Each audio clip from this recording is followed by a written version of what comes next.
Ningizimu Afrika thokozani sanibona Ndumela Ngapshini and lo.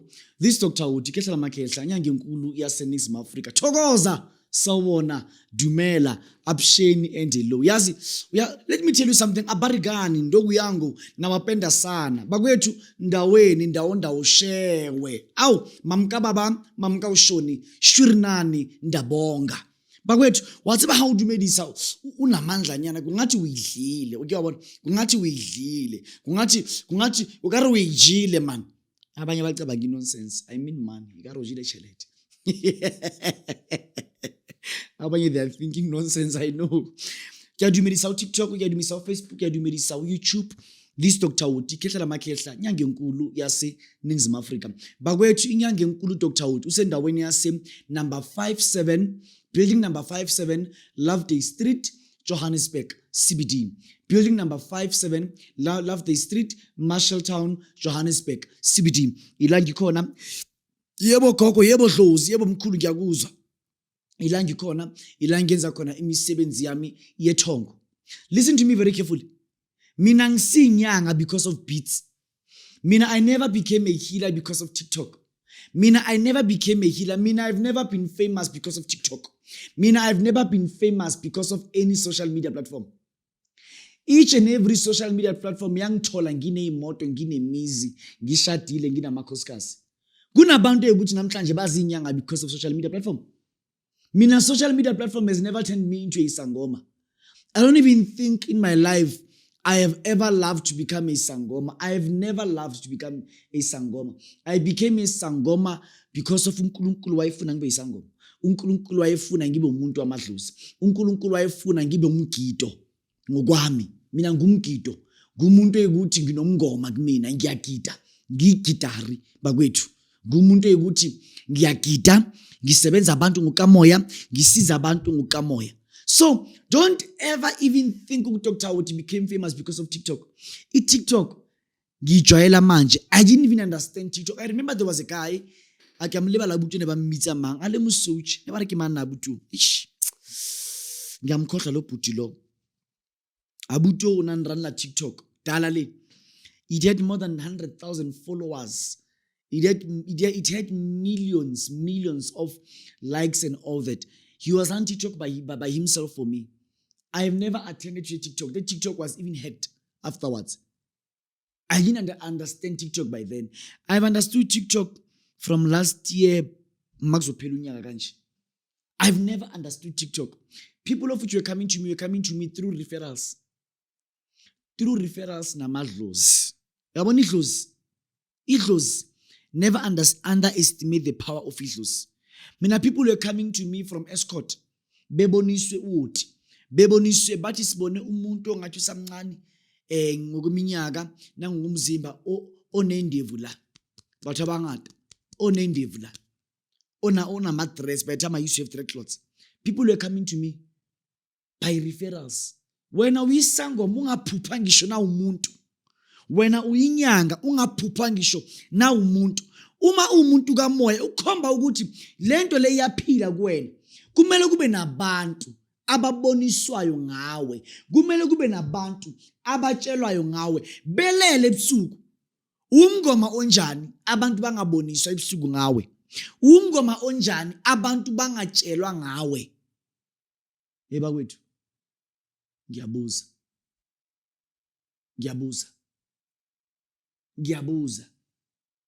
uyazi ngiyabuza mina ngiyabuza yebo ngiyabuza ngiyabuza emathongweni kanti kwenze njani yebo ngiyabuza ngiyabuza emathongweni kanti kwenze njani bakwethu ngiyakwamukela ngiqala ukungibona this Dr. Uti kehla lamakhehla nyanga enkulu yase Ningizimu Afrika I am based in Johannesburg CBD now and kunabantu ukuthi bathi mafika la kule ndawo babona Dr. Uti uyasebenza la kule ndawo bathi yo umkhulu kanti ugada abantu abangaka bakwethu listen to me very carefully I am not a poor sangoma there is something that you need to understand a poor prophet doesn't have bodyguards am I lying a poor politician doesn't have bodyguards am I lying a simple politician there back in townships doesn't have a bodyguard. But a famous politician does have bodyguards. Something like 10, 15. I only have something like 6. Banana bam. They carry rifles, but they are only 6. 6 only. 6. I have something like 4 inside. Sometimes it's 3 inside, 3 outside. You won't even able to notice. You won't be even able to notice, but they are there outside. Right here in Lovedale, bakona ngaphandle. Bagade building from outside. A poor Sangoma cannot afford bodyguards. Listen to me very carefully. A poor Sangoma can't afford to pay my bodyguards. And again, there is no need for him or her to pay bodyguards. Because agawadingi agekho exposed to anything. First and foremost, mina umuntu uyakwazi ukuzala ekhaya aphethe imali engange 1 million in cash azobhatala ngayo for amadlozi. Umuntu uyakwazi ukuzala ekhaya aphethe 500,000 esiyonikela ngayo kujurujuri emanzini into engiphila ngayo. Umuntu kuyakwazi ukuthi la ekhaya kungene a politician. Imeya la ekhaya thina mina ziyasebenzwa. A famous pastor ombiza ngoNkulunkulu enkonzweni yakho la kumina uyeza azosetshenzwa. So I'm just telling you ukuthi I won't afford ukuthi ngingabi nama bodyguards. I won't afford. The work of which I'm doing umsebenzi omkhulu kakhulu. Umsebenzi omkhulu kakhulu. Ngwazi mina ukuthi ngihambe ngiyohlanganisa umuntu nombawula. Umbawula ubani? Umbawula into ehlala emanzini. Indoda ehlala emanzini ephuma nje ebusuku ngo12. Umbawula loyo. Ngiye ngisukela umuntu afika khokha imali engange 200,000. Athi Dr. Uthi ngifuna amandla, ngithi amandla uzathola. Ngiyomhlanganisa nombawula. Ngo12 ebusuku emanzini. How can I travel by 12 without having anyone ongibhekile ongigadile? I can't. Kunabantu ukuthi ngibasebenze emathuneni. Ngiyabathwalisa emathuneni. Ngibanikeza amandla ezipoko. Umuntu ekhokha imali 80,000. Ngifuna ukuyothwalisa emathuneni, ngibe namandla lawe engenawo. Ngimthatha umuntu ngibise emathuneni. Uma ngithatha umuntu ngimise emathuneni, ayothwaliswa, ayophakanyiswa, ayokwenza ukuthi abe nemali. How can ngiye emathuneni bakwethu? How can ngiye emathuneni ngedwa ebusuku ngo12? I can't. Angisabe sipoko ngiqhatshwe ngaso sikhona emzimbeni wami. Angisabe umbawula wasemanzini ngiqhatshwe ngayo ngikhona emzimbeni wami. Angusabe umndawo emanzini ngiqhatshwe ngawo ukhona emzimbeni wami. Angisabe inzuza lasemanzini ngiqhatshwe ngalo ukhona emzimbeni wami. But otsotsi bakhona, imilingo ikhona, ini ikhona, abantu bangalimala engihamba nabo. Lento egada mina ayigadi wonke umuntu. I can never travel alone. South Africa is indawo safe. Mkhuluma nje umuntu wamasela nawo, umuntu wamasela nginawo. But akusuthi manginomuntu wamasela ngavele nje ngihambe nje budedengu ngithi nginomuntu wamasela. Even the Bible says wakasifiti khotlonya moruti wa lefu. Wena ka bo wena o ska ba leka Jehova modimo wa hao. O ska ba leka Jehova modimo wa hao. Anyeke uthi because of Allah. There is Allah. Allah is there. Now I'm safe because of Allah. Then you walk by 3 a.m. in the morning. By 12 midnight, you are walking there by the bush. Uleka Jehova modimo wa hao. So by so saying bakwethu, ngiyagadwa mina. Be comfortable with that. Just be comfortable with that. You just see people sitting down. Bangadile bakwethu. Umsebenzi wabo. I'm a very famous Sangoma who have been exposed to many things in this life. I've been exposed to many things. Those who know me, they do know Dr. Uthi. Kudale songelo abantu because of inyanga yaqala umsebenzi semncane. Mina since ngagadwa ngina 18 years. Ngaqala ubunyanga from 14 years. Since ngagadwa ngina 18 years. Kunomonakalo wangenzakala ngina 18 years. So just feel free bakwethu ungasabi lutho. Nginyanga ukuthi yagadwa nabantu abeza kumina. I can never be in Johannesburg CBD. Bese ngihla nengane zabantu nje. You can't be in Johannesburg CBD then you expect ukuthi kube Johannesburg CBD people are being killed on daily basis. So my people of which are coming here, they should be safe. They should really find a security guard by the gate, a security guard inside, a security guard by the door, something like that. So bakwethu, my topic is about umabhebeza. Landa imali mabhebeza, landa imali ntombi yasolwandle, landa imali mabhebeza, landa imali mabhebeza. It is only something like 10,500 rands. Landa imali mabhebeza. It is only 10,500 rands. I repeat, landa imali mabhebeza. Lana ulandelwa imali intombi yasolwandle. Bakwethu angikuthwalisi ngayo. Listen to me very carefully. Uma ufuna umabhebeza kulandela imali, kunamasiko kumele wayenze. Amasiko, isiko lokuqala bakwethu. I want you to understand. uDr. Utilo, Nyange Nkulu yaseNingizimu Afrika. Ungakhohlwa, la ngikhona ngise number 57 Loveday Street, Marshalltown, Johannesburg CBD. Kuyasetshenzwa la kule ndawo, akudlalwa. Kuyasetshenzwa la kule ndawo. Umabhebeza uma ufuna kulandela imali, this is what you do. Uma uzomlanda kumina, you must have ushukela, you must have itiye lujoko mntakababa. Kumele uze kumina, mufika kumina la ekhaya, kunomuthi ekumele ngikunikeze wona. Lo muthi lo ugeze ngawo. I'm telling you yonke lento kumele uyazi.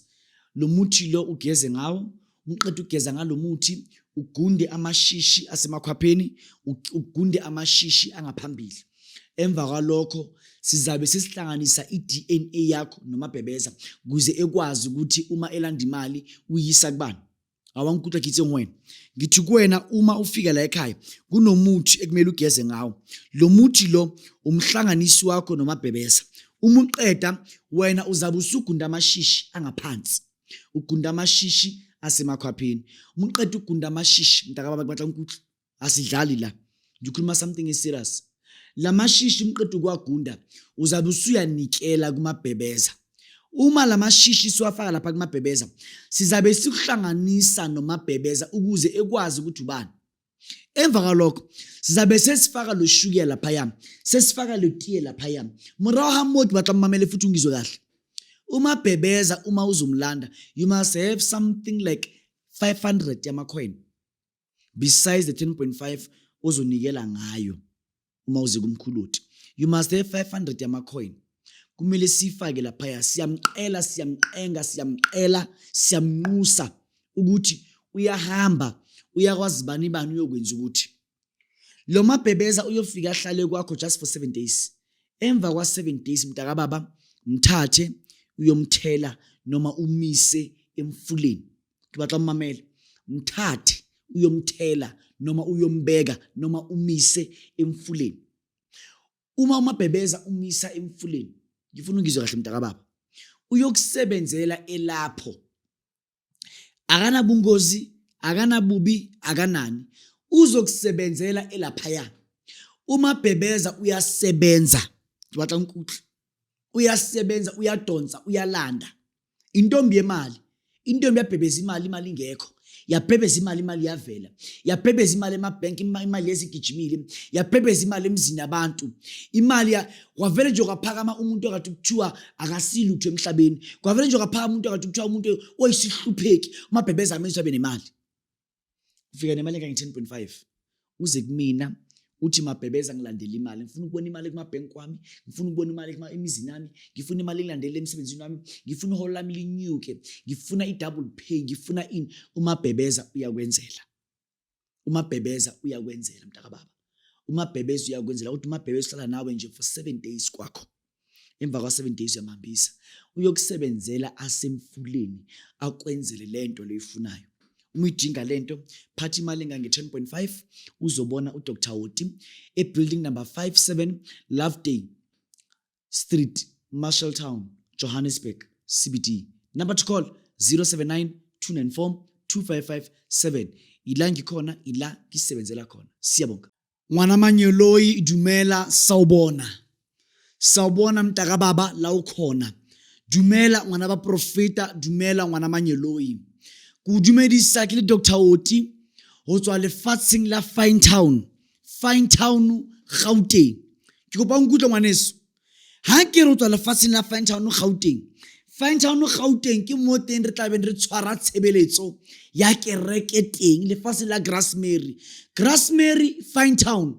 Batho ba ntsebang mo ke qadileng ke sebeletsa batho teng, mo ke qadileng ke thusa batho teng ka ditshebetso tsa moya ke lefatsheng la Finetown. Utlwa ngwaneso, ka di 17 tsa May ngiyakumema mntakababa, ngey 17 zika May ngiyakumema, ngumemela umgido omkhulu wabaprofeti, ngumemela umgido omkhulu wenkonzo yepostoli, kereke apostola, inkonzo yaseZiyoni. Ngiyakumema wena ogulayo, ngiyakumema wena onenkinga, ngiyakumema wena odinga imithandazo, ngiyakumema wena onama court case angapheli, ngiyakumema wena onenkinga emshadweni wakhe, ngiyakumema wena umuntu ongazazi ukuthi udliwa yini, mhlambe udliwa amadliso ngaphakathi kuwena, mhlambe udliwa amadliso obuthakathi, mhlambe udliwa amadliso obumnyama, mhlambe udliwa amadliso kaSathane. Ngiyakumema mntakababa, ngiyakumema mntwana kaNkulunkulu, ngiyakumema mntwana wezingilosi. Ngey 17 zika May 2026 ngo-10 ekseni ka-10 oseni re tla be qala thapelo ya rona ya manyoloyi, thapelo apostola, umthandazo waseZiyoni. Ngiyakumema mntakababa lefatsini la Finetown.